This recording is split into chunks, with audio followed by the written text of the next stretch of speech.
Why traffic lights are red, yellow, and green? Have you ever tried to find it out? There is a perfectly good explanation for those familiar traffic light colors, that is, red, yellow, green. The idea that red means stop and green means go affects more than just traffic light colors and red light cameras. We have been taught from a young age that red means danger, while green means safety. But why were those particular colors chosen by traffic lights in the first place? Are something we have to look at every day. Why couldn't they have been prettier colors like magenta, turquoise? You are about to find it out.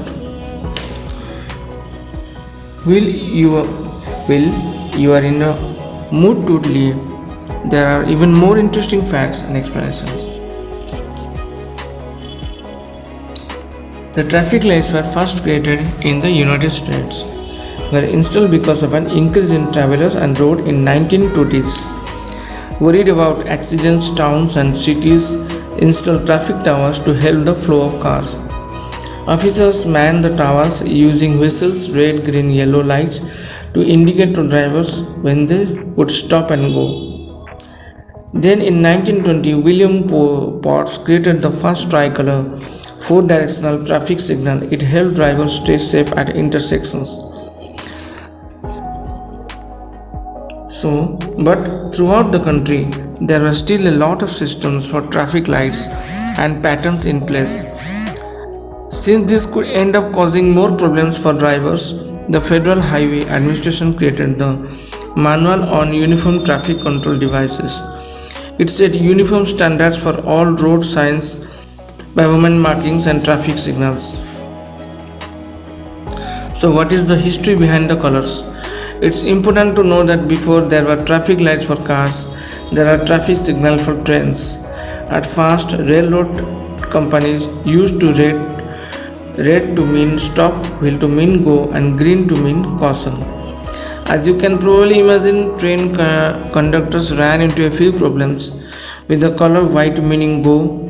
Bright white could easily be mistaken for stars at night.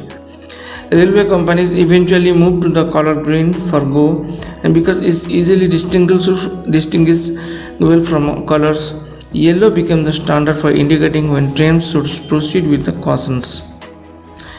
It's been that way ever since. On another note, if you have ever wondered, here is why the lines on the roads are yellow. When traffic lights were put up, it became standard for them as well, except in Japan, where you will find an entirely different color that signals go. Why was red chosen for the stop? Red is the color with the longest wavelength. That means that as it travels through air molecules, it gets diffused less than other colors, so it can be seen from a greater distance. For a real world example, think about how the light turns red as the sun sets. Even though the human eye is most sensitive to yellow-green light highlighter color, hence the shade of the high visibility safety is it can see red from further away. Yellow has a shorter wavelength than red but longer wavelength than green. This means the red is visible the farthest away, yellow in the middle and green the least distance. But this could be a coincidence. Red meaning stop originated with the train warning lights, and it's not clear whether that was chosen based on a wavelength, contrast against green nature, or natural association of red with things like blood. It could be a combination of all three.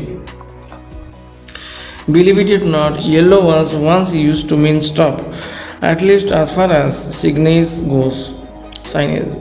Back in the 1900s, some stop signs were yellow because it was too hard to see a red sign in poorly lit area. Since yellow can be seen well at all times of the day, school zones, some traffic signs and school buses continue to be painted in the color. Keep these safe driving tips in the back of your mind whenever you see a yellow light. So, next time you are impatiently waiting at traffic light, don't get mad. Employ these driving etiquette rules and know that traffic lights have certainly come a long way before you have here to think about it.